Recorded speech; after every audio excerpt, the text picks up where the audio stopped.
So I just walked out of the supermarket and I had one of the most major epiphanies about money while I was in there. Right, I literally just woke up from a nap, went to the supermarket because I decided, I wanted some food. And when I was in there, by the way, like testosterone maxing, we got some raisins and we got some dates as well. Really good for your SHGB for testosterone. But while I was in there, I just got me thinking, like out of nowhere, a massive thing out of my head came down. And I was like, I decided that I wanted food, so all I did was get up and went and got it, right?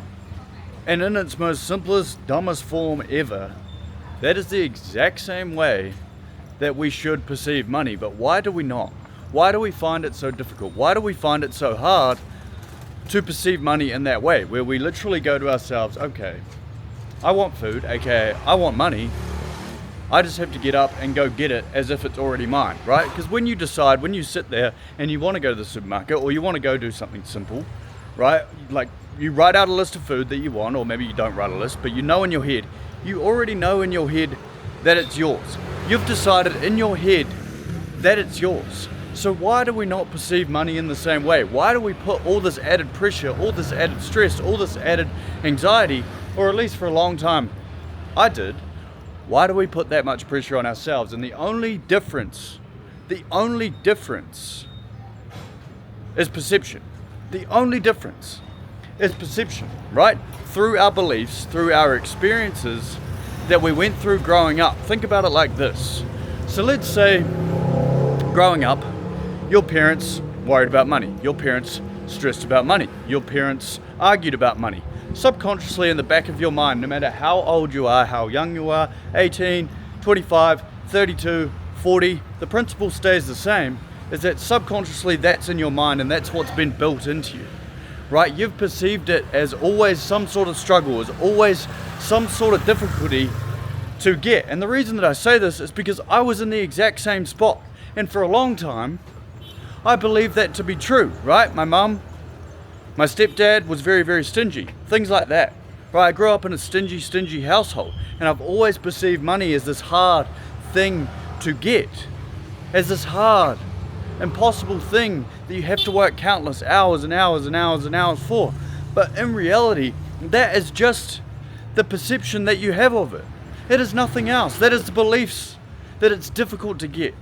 Through your experiences, through the things you went through as a kid, because when you're the age of 0 to 7, what you are in your most receptive state. You can't make decisions for yourself. So basically, what you're in theta brainwaves, right? And when you're in theta brainwaves, basically what that means is your subconscious mind is just continuously working. All you can do is receive. You don't really have the thought form to make decisions for yourself, right? That's why even anything detrimental that you went through as a kid probably comes up to this day. Why?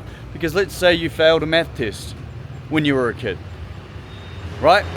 That subconsciously sticks in your head because your teacher probably said to you, oh, okay, well, you're not that good at maths, but you're good at sports, so let's do sports. And take this and use that concept for anything in your life. It is always just an experience or a belief that you hold from when you were younger. And it took me a long dang time to realize this, and I really hope this is waking you up and starting for you to be able to conceive and think the point through in your head that all it is perception. All it is. That's all it is. The way you perceive something is how it is going to be. It doesn't matter what. It doesn't matter what it is. The way you look at something is the way it is always going to be. And when you truly understand what I'm saying in this video, it might not hit you right now. But genuinely, think about it at night, subconsciously, last 30 minutes before you go to sleep. Think about it, because this is when you're also in theta brainwaves, so that's the best time you can channel your subconscious mind. Think about it then, 30 minutes after you wake up, read some sort of educational book, Parallel Universes of Self is something that I've been listening to lately. But if you truly think about it, think about every belief, every experience that you've been through, and start questioning yourself about money. Why do you find it difficult to make?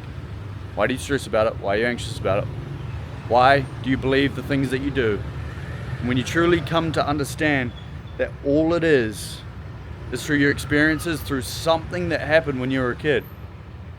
It is no different to you literally deciding in your head, oh, I want some food. Right? You want it, and you literally go get it. That is it. That is it. You've already decided in your head that it's done. That is it. That is the exact same thing as money. As money and anything that you want. Right? You just have to decide in your head that it's done. That it's done. And then it will come. Reality will reflect it. Right? But it will be delayed, I promise you. It will be slightly delayed. Right? You have to smile in the mirror. You have to look at yourself in the mirror. And keep smiling without the expectation of it coming in reality. And then I promise you, it will come. It will come. So I hope this woke you up, because it's taken me a long goddamn time. My mum was broke, my stepdad was stingy, and that were the beliefs that I carried through the experiences that I went through, until I realized it was just that. That's all it is. You literally just have to decide in your head what you want, and then let go of the idea that you need it in reality. That's it. So I hope this helps you, because that's a lot of hours of me sitting there channeling my brain into deciphering that into a very, very simple concept that you really, really should understand. And I'm glad you do.